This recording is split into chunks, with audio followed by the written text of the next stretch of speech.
नमस्कार, बिहार न्यूज देख रहे हैं आप। मैं हूं आपके साथ दिव्या सिंह। बढ़ते हैं खबरों की ओर। मोतिहारी में गांधी के कर्म भूमि पर ही गांधी को लगातार अपमानित किया जा रहा है। एक बार फिर मामला मोतिहारी से सामने आया है, जहां तुरकौलिया गांधी घाट पर स्थापित गांधी के प्रतिमा पर असामाजिक तत्वों ने शराब के रैपर का माला पहना दिया है। मामला तुरकौलिया थाना से महज 100 मीटर दूर की है।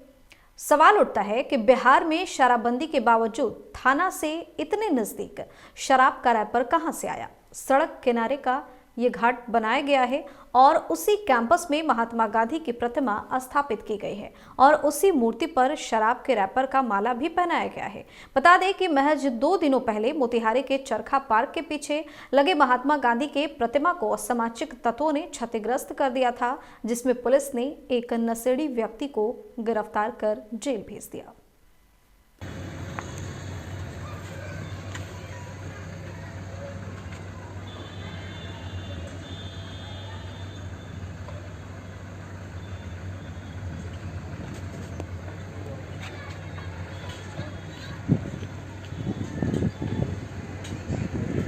दुखद घटना है। अभी पिछले दिन यही चरखा पार्क में गांधी जी की मूर्ति को खास करके चंपारण के धरती पर तोड़ना और आज चंपारण में के लोगों को फक्र है कि गांधी जी यहीं से चंपारण सत्याग्रह शुरू किए थे। हम देश के किसी भी कोने पर जाते हैं और इस जिला के नाम सुनने पर लोगों में खुशी होती है। गांधी जी चंपारण के ही नहीं पूरे देश के हैं। 85 देशों में जहाँ तक मुझे ज्ञात है इनकी मूर्ति लगी हुई है। सारे जगह इनका पूजा होता है। इनके विचारधारा को मानने वाले वामपंथी लोग भी इनके विचारधारा को मानते हैं। नेताजी सुभाष चंद्र बोस भी इनको बड़ा श्रद्धा सुमन के साथ इनका उस समय के आंदोलन में भी नेता थे और आज भी हैं। मूर्ति तोड़ना और असामाजिक तत्वों का काम है। गांधी की विचारधारा को कोई झुका नहीं सकता है। जब भी कोई इस ढंग के असामाजिक तत्वों के द्वारा हमला किया जाता है तो गांधीवादियों के बीच में एक नया जोश, नया ऊर्जा के साथ उनके विचारधारा, उनके प्रभाव का और व्यापक असर पड़ता है। इससे हम गांधीवादी घबराने वाले नहीं हैं। दुख है और समय रहते जिला प्रशासन ऐसे लोगों को निश्चित रूप से पकड़ेगा, उन पर कार्रवाई करेगा, ऐसा मुझे पूरा विश्वास है। गया में माघ पूर्णिमा के शुभ अवसर पर संध्या में फल्गु सेवा समिति के बैनर तले अध्यक्ष केशवलाल की अध्यक्षता में देवघाट स्थान विष्णु पद पर 5 निपुण गयापाल ब्राह्मणों ने भव्य फल्गु महाआरती किया। हिंदू धर्म में धार्मिक दृष्टिकोण से माघ मास को विशेष स्थान प्राप्त है। भारतीय संवत्सर चंद्रमास का 11वां और सौर मास का यह 10वां मास है। मान्यता है कि पूर्णिमा के दिन फल्गु नदी में स्नान, पूजन, भजन, कीर्तन, आरती करने से कोटि गोदान करने का फल प्राप्त होता है। पदं समस्तसौख्यदायकं स विष्णुरात्मसत्पदे सुभक्तिमाशु मे दिशेत्। यदीयमाश्रितं पदं समस्तकर्मसिद्धिदं समस्तदेवतोषधम्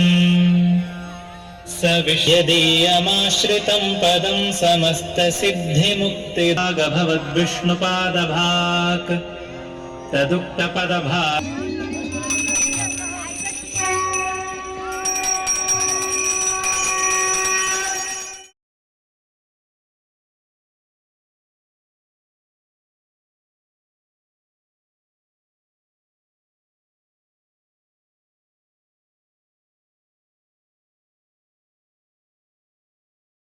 नवादा में पकड़ी बरावा थाना क्षेत्र के थालपोश गांव में साइबर अपराधियों के विरुद्ध छापेमारी अभियान चलाया गया।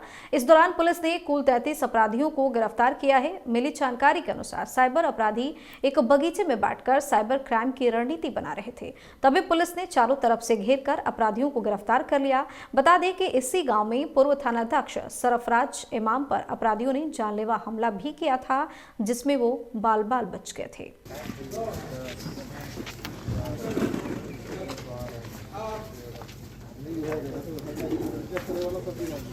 जान ले जा क्या कर रहे हैं।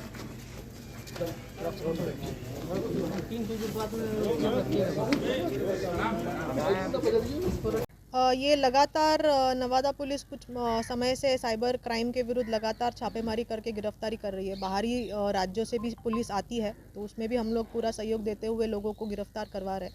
इसी क्रम में हम लोग को सूचना मिली थी कि थालपोस में बड़े पैमाने पे लोग साइबर क्राइम का ठगी का काम कर रहे हैं।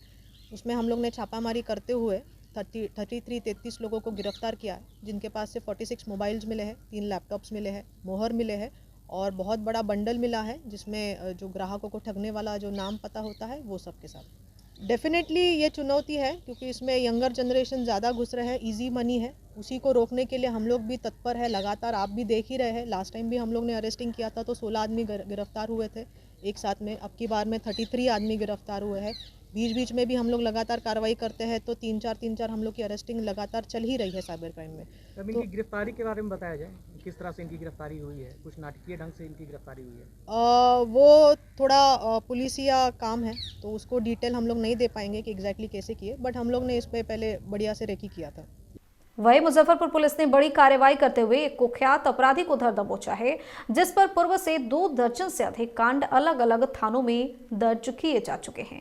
मामले की जानकारी देते हुए सरिया एसडीपीओ राजेश कुमार शर्मा ने पत्रकारों से कहा कि कुख्यात अपराधी नथुनी शहनी को साहिबगंज थाना के दियारा क्षेत्र से 1 कट्टा, 5 गोली और मादक पदार्थ के साथ गिरफ्तार किया गया है। गिरफ्तार अपराधी नथुनी सहनी पर करीब 2 दर्जन से अधिक मामले विभिन्न थानों में दर्ज है।